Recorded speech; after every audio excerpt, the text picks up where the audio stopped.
এবার ট্র্যাপিং যেটা এই পুকুরটা আপনারা দেখেছেন কচ্ছপের থেকে একটু বড় প্রজাতি, এটা রাখা আছে যাতে করে আপনারা অ্যানিমালটা দেখতে পান বা দেখা যায়। সেই জন্য এখানে ফরেস্ট ডিপার্টমেন্ট 2-3টে পুকুর, শুধু এই পুকুরটাই পরে একটা পুকুর আছে রেখেছে, মানে এটা ইনডেঞ্জারেড স্পিসিস, তো ফরেস্ট ডিপার্টমেন্ট কী করছে এটা সংরক্ষণের চেষ্টা করছে যাতে করে এই অ্যানিমালটা আস্তে আস্তে এখান থেকে বিলুপ্ত না হয়ে যায়।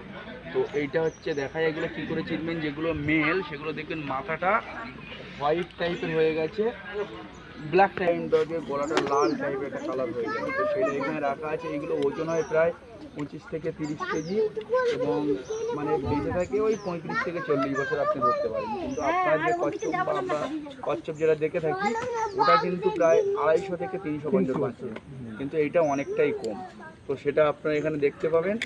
আর এটা দেখার পরে একটা ওয়াচ টাওয়ার দেখতে পাবো, ওয়াচ টাওয়ারটা দেখার পরে আমরা একটা ম্যাপ দেখবো, তারপরে বোটে উঠবো। তো সবাইকে ধন্যবাদ, সবাই আমিনা বোটে যারা আছেন সবাই একসঙ্গে থাকবেন, সারাদিন আমি আপনাদের সঙ্গে থাকবো যদি অ্যানিমাল জঙ্গলে কিছু দেখা যায়। আসুন আস্তে আস্তে এগিয়ে আসুন।